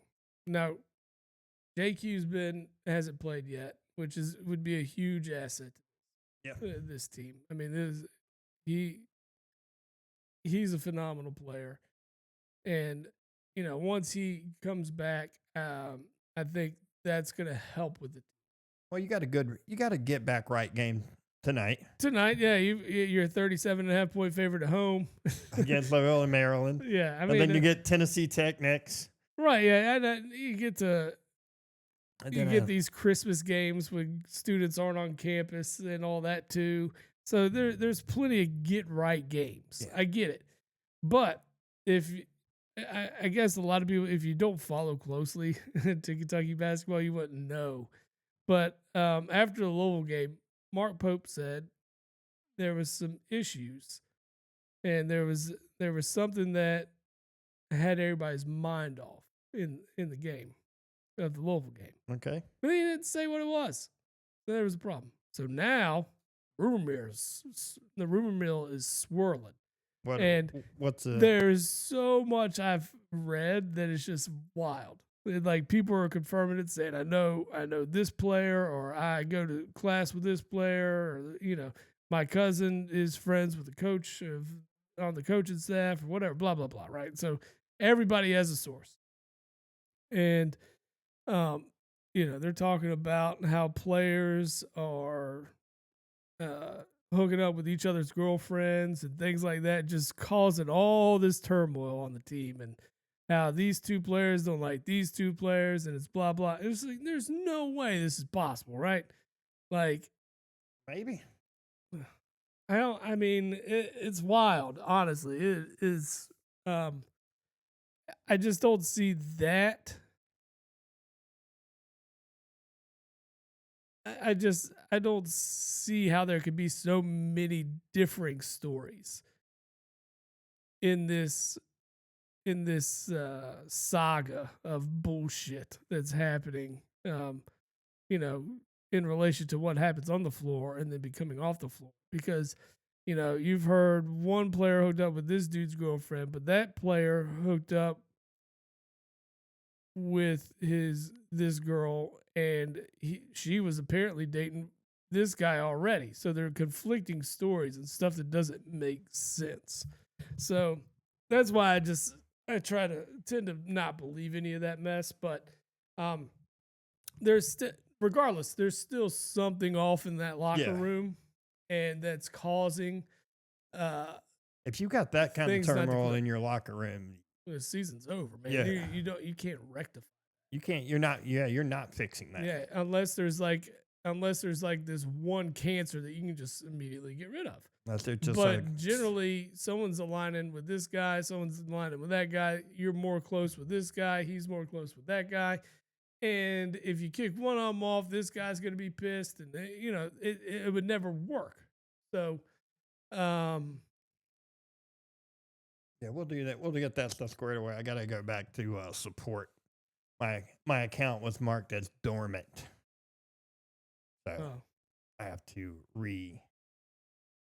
just go back into the support, and they'll remove it. I just got to chat in for it. But yeah, no, that's not good stuff, man. That's not good at all. oh, certainly not. No, but that's seems to be what is. And you got that's what's happening in Lexington.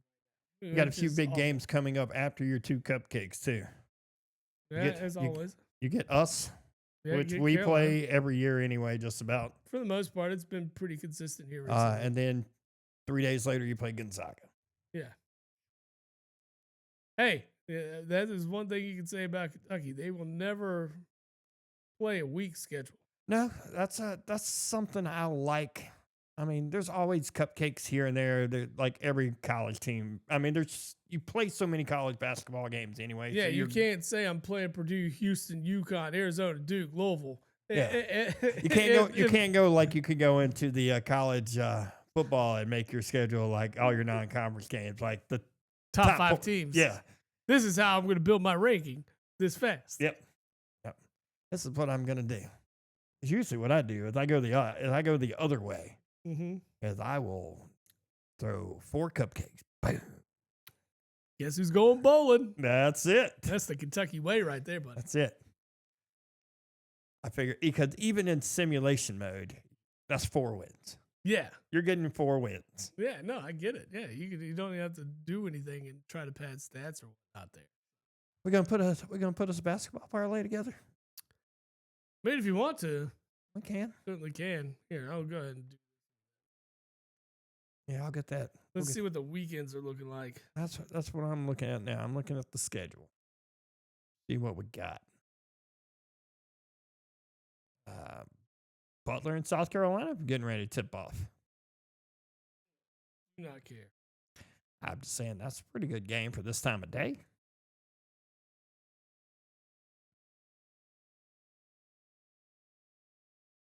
Get number 23 Wisconsin at BYU at 4:00.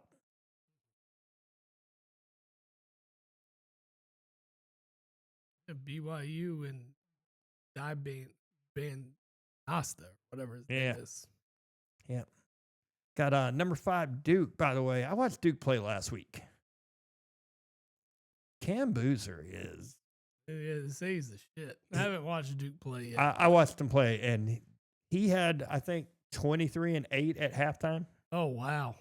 I think he finished the game with 32 or 33. He essentially had a double-double or 30-point double-double in a game that Duke was blowing him out. What's crazy is his brother's a good player too. It's just he is just getting so overshadowed. Well, yeah, because his twin brother is just that much better. Yeah. Yeah, that sucks. Yeah, I mean, he's legit.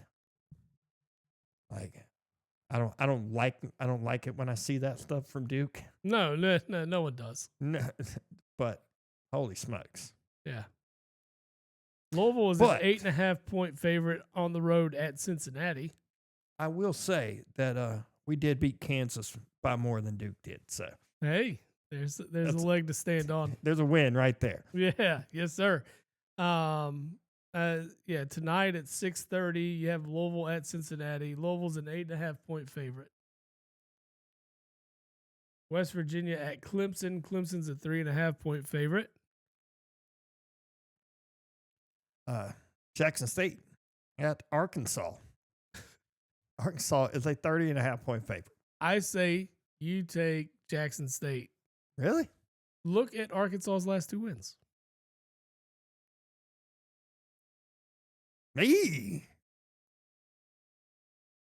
Yeah. Arkansas is squeaking out wins against lesser opponents. Yes.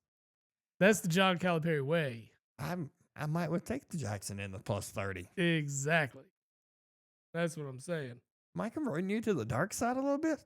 What? Am I converting you to the dark side a little bit, taking those slack teams, lesser teams with the big spreads? No.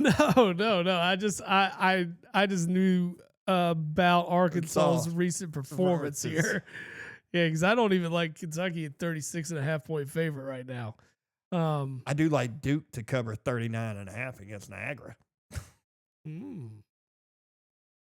How about we take UNC Dub minus 2.5 over Radford? I like it. The hometown team here. I like it. All right, so what time does Duke play? They play at 7. 7. All right, where's this Duke game at? Here, let me just press ACC. That'd make my life a lot easier. Probably would. Here we go. I kind of like 39.5 over. Well, Niagara's bad though. I know. Yeah, so that's probably a good pick. I'm kind of leaning towards the same way with Florida too. Playing Merrimack. Yeah. You ever heard of them?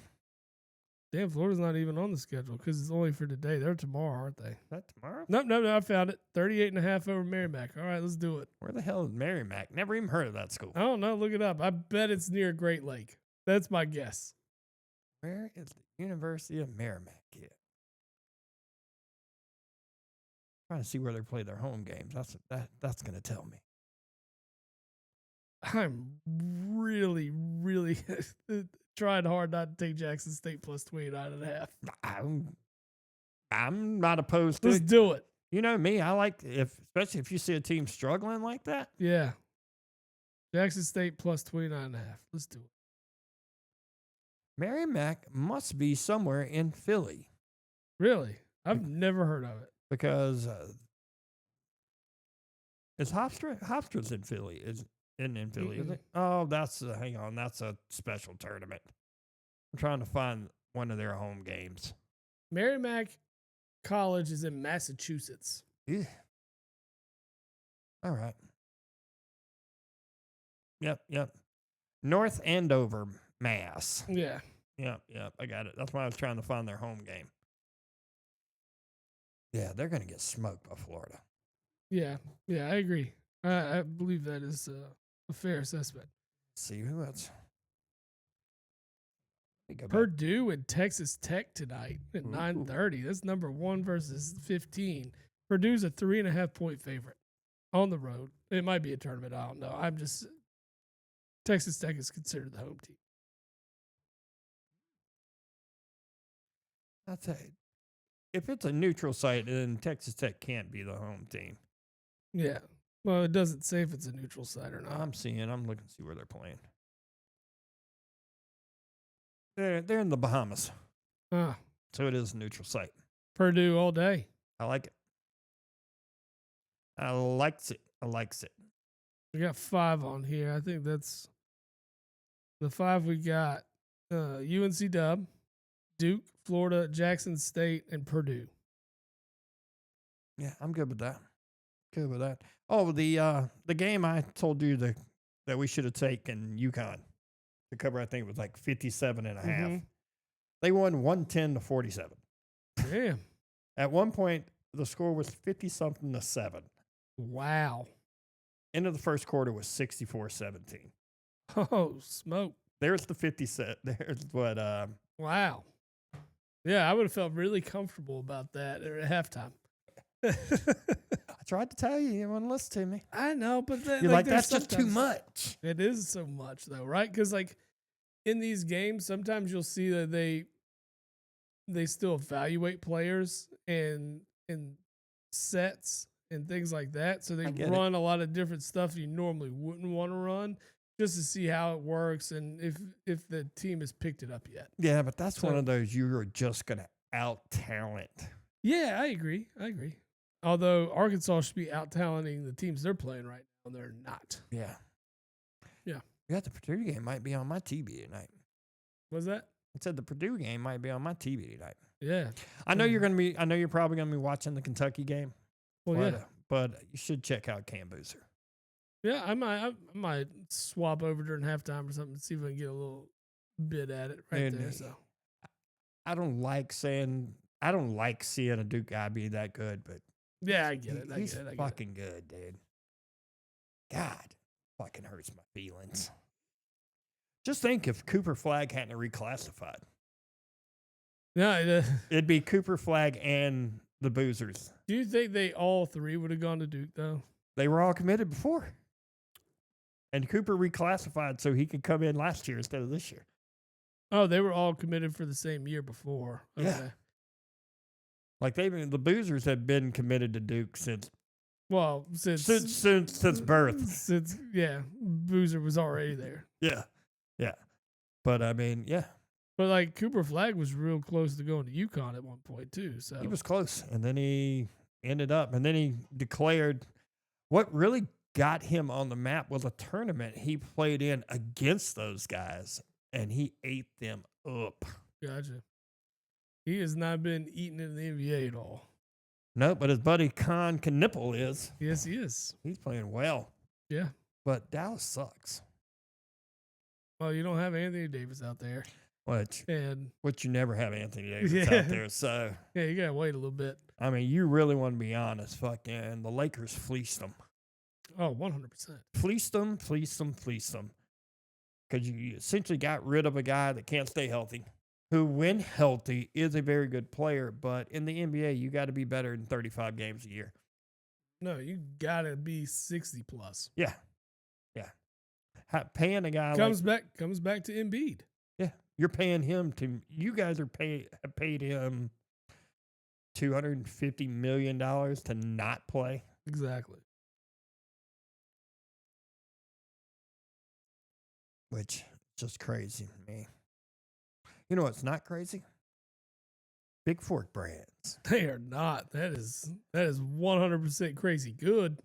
Big Fork Brands creates bacon sausage, paleo, pork jerky, Chicago-style sauces for your dogs, and crafted meat sticks, which we know for a fact are fantastic. They are known for their bold flavors, clean ingredients, small batch craftsmanship. Big Fork has been featured in Food and Wine, the Chicago Tribune, and QVC, and has been praised for bringing bold flavors and unmatched quality. Big Fork Brands can be found at bigforkbrands.com. Enter our promo code JABOTHEPOD to receive a 20% off your purchase. It's bigforkbrand.com. And I think I'm going to order some of the meat sticks today. Should. They're delicious. Oh, they are. That maple pepper was. Yeah. I like them. That was the one, man. Like, beautiful. What else you got on your mind today? So, I mean, the NBA season's kicked up a little bit. Nothing much has really changed across the NBA. Yeah, they're doing their little stupid in-season The tournament. NBA Cup. Yeah. It's gay. It is. It is. I'm not even disagreeing with you. But the WNBA, let me tell you. So apparently, WNBA made a proposal for like salaries and such like that, right? Mm-hmm. And I think the max a player could make was like $250K. They come back and offer that a max contract now would be 1.1 mil. The WNBA has. Yes. Okay. Okay. So 4 times the amount that they could make before at a max salary. For a team or for a business that loses money. that loses money. I think this is a pretty good deal, right? Like 4 times the amount. Oh, the women are definitely saying no. And they say no. Take your asses to OnlyFans in. That's all I can say. Shut the damn thing down. Yeah. And then reinvest it back in the NBA. Yeah. I mean, the NBA is paying you anyway. They're offering you a bigger stake, and you're wanting to say no. Right. I mean, because they want revenue. Okay, we'll give you half of nothing. That's what I'm saying. I don't understand where their argument's coming from. There's not a rise in the WNBA. It's not. They're still losing money. What is the WNBA's current TV deal? But why do you expect to be part of revenue sharing when the business as a whole is not making money? Here, it's subsidized by the NBA. Yeah, but here's the problem. The WNBA did sign a deal starting next year. An 11-year deal with Disney, Amazon, NBC Universal. And I'm wondering if this is tied into the NBA deal. But it just says the new media rights for WNBA. Well, it probably is tied into $2.2 billion for the next 11 years. Yes. So that's $200 million mm-hmm. just in TV rights, which I would assume that might get the WNBA into the black a little. Maybe. But I don't understand how the revenue. If the business is not operating in the black, there's no revenue to share. Well, here's the thing. Because you need to offset your own costs first. The previous TV deal was only paying them $13 million. It went from 13 to 200. So I can see where the players are saying, "Hey, we deserve a little more piece of the pie." I get it. I don't.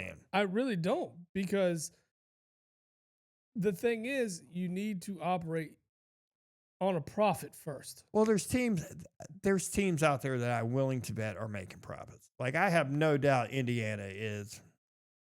But that's from somebody who's going out and making money off her name, image, and likeness. Yeah. Yep. But I'm just saying Indiana is selling out. Anytime that they travel somewhere, they're changing venues to sell more tickets. No, I understand. I get all of this. Yeah. But where's the revenue to be shared? Yeah. Show me numbers. Show me that you're self-sustained as a business first. Yeah. I'm with you. That's my problem with it. Like, there needs to be, because the revenue that is brought in goes in to offset all the other costs. Are you as a player paying for the lights, the concessions, the staffing, all this? No, you're not. And so why do you want to put more money in your pocket for something you're not making money on? I agree with you. I agree. Granted, the only reason some people watch are a handful of girls in this league. Yeah, it's not the whole league itself. It's a handful of players. The competition is poor anyway. Yeah, I mean, I watch more women's college than I have ever watched a WNBA game. I'm not watching either, to be honest with you. I don't really watch, but when you start putting money on it, well, it gets interesting. Yeah, this is what makes it interesting. That is why I watch. Bet all the unders. Yeah, bet on the under every time. Bet on the under, and you can generally take the favorite team to cover, and you're usually going to win. I myself have made a decent chunk from betting on women's college basketball. But yeah, that's pretty nuts from those guys. Yeah, it's aggravating to continuously, and I just don't know how you can look at it and argue anything else.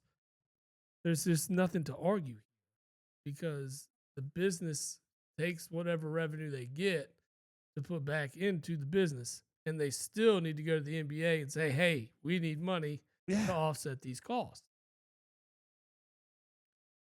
And for the fact that this thing has lost money year in and year out, how's it staying alive? I don't know. Just the NBA. That's Just what the it NBA. is. The NBA say, fine. They probably write off the money in some capacity, in some form.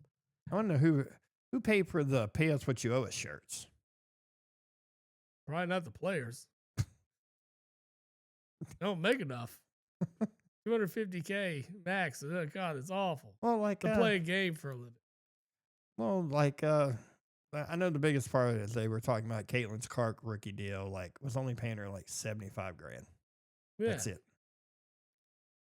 That chick could put more value in it than probably any other player. Her and Asia Wilson. That's about. Those two are the only, like I said, there's a handful of them that people tune in to watch. Did you see? Did you see Draymond get in the face of the dude this week that essentially called him the The called- Angel Reese of the NBA. Yes. Yeah, that was great. Oh, it was pretty funny. It made me laugh. And then I had to think about it for a second. I'm like, he's not far off. What is it? What's that meme from the Captain America series? I don't like it, but he's right. LSU formally moves to fire Brian Kelly. You already fired him. God. This is the dumbest thing ever. And like I just don't get it. Like, I don't get it. Everybody knows you fired him. Just pay him his freaking money. Yeah. You know, if you want to get out of it, like they did try to like offer. They offered him like 25 million, like up front to just go. And then I think they bumped it up to 30 and he said no. And I get it, dude. Once his 54. I get it. But at the same time, this is not a good look for LSU. No, not at all. Because as a coach, I understand you're one of the top jobs in the country. I get it.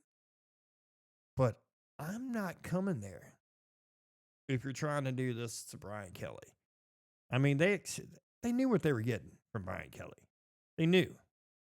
I mean, he's not a terrible coach, but he is not the coach for that university.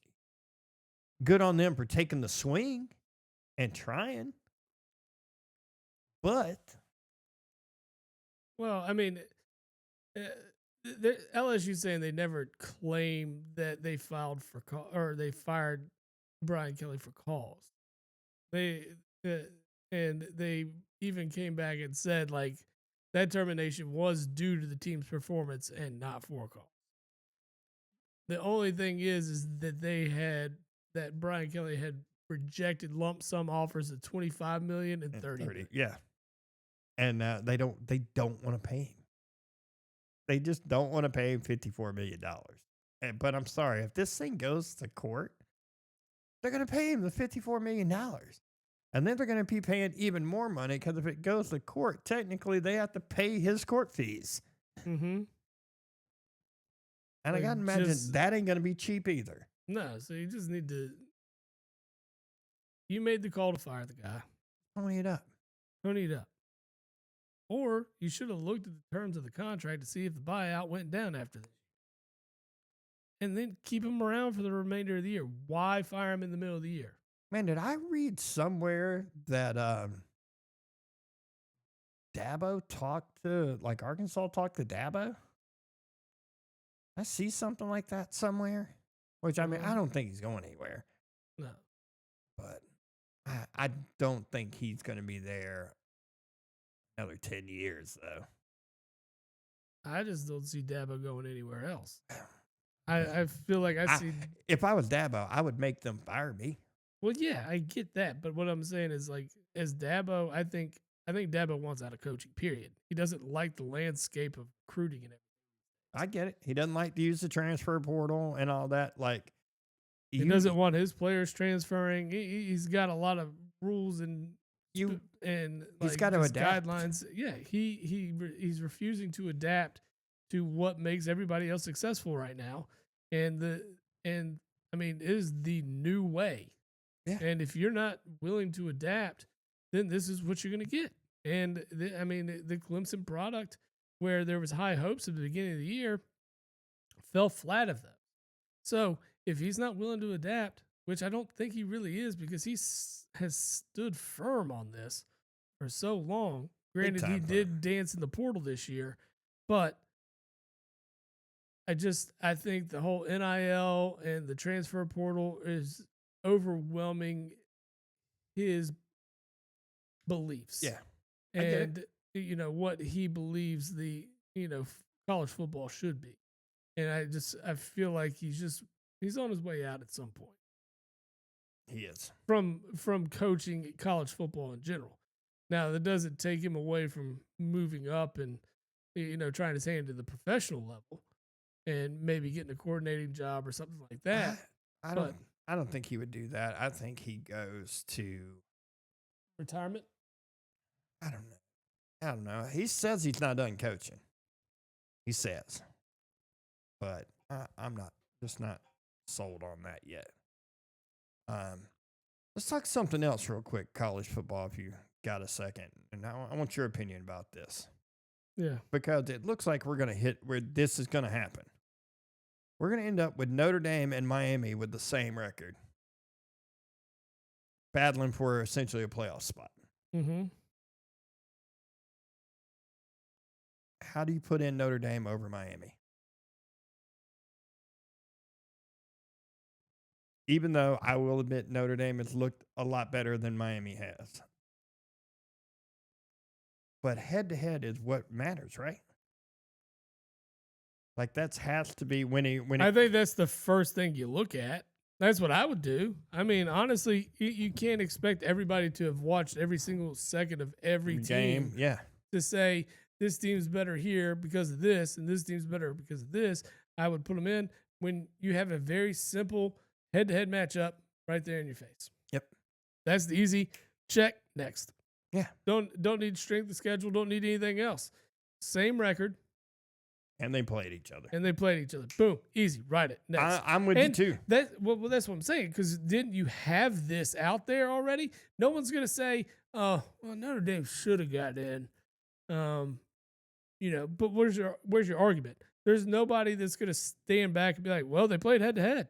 They played head to head, and that should count. And they'll agree. And largely. I mean, that definitely counts largely. The problem is where they're going to bang on Miami is their two losses. Losing to Louisville, losing to SMU, which they lost to awful. Yeah, but they lost. SMU's not awful. Yeah. I do believe when they lost both of those games, both of those teams were also ranked. Probably. So, and Miami actually holds a win over a ranked South Florida at the time too. So they've actually beaten teams that were ranked. If you look at who they've beaten more ranked teams than Notre Dame has. Well, then, I mean, strength of schedule matters. You can look at common opponents too. They both played Syracuse. They both played NC State. And Miami handled both of them. I don't know exactly what Notre Dame did in those games, but I'm pretty sure probably about the same. Yeah, about the same. And they play Syracuse this weekend. But it's just bad. I guess that you look at the Louisville loss is going to be bad now because of the last two games Louisville's played. Yeah. It wasn't bad at the time because they were a ranked football team. Yep. Just like But then they go off and lose the Cal, and then they lose the Clemson the following week. And they don't have, I mean, we just talked about it. SMU's a pretty decent football team. They're on the road at SMU this week. Yeah. They could end up with 3 L's in a row. That's just worsening the case for No, I get it. I Miami. get it. But it's just the whole, they played head to head. Well, yeah, I mean, you leave it at that. Yeah. Yeah. I still can't believe Oklahoma beat Alabama. That was a good game, though. I watched it. I watched most of it. It was really sad. Yeah, I watched the majority of that one. I watched about probably 35 minutes of football on Sunday. Wow. I was up doing stuff, just busy. I had a busy Sunday. Lame. What's sad is I think it was mostly the European game that I watched. Well, that's the first thing on. Yeah. I mean, I was doing it while I was like messing around the house, and then we just did stuff. I get that. It's hard. It's hard, man. It's hard. Yeah. Did you drink any Shimmerwoods while you were, walking around the house doing I stuff? did not. I should have, but I did not. You definitely should have because, Shimmerwood's an award-winning CBD seltzer combining full-spectrum CBD with natural fruit shrubs, delivering a refreshing, stress-relieving drink that eases tension and promotes relaxation. I like relaxation. Yeah, you get 30% off using Jabbo the Pod in the promo code. Type it in there when you check out, 30% right off the top. I like it. Yes, sir. I likes it. Well, man, you want to wrap it up for this week? Yeah, man. I think we kind of made it through a lot of good stuff here. And, yeah. For that, I just got to say, go Birds. Yeah. Yeah. Oh, Next week, sir. Well, and as always, fuck Dallas.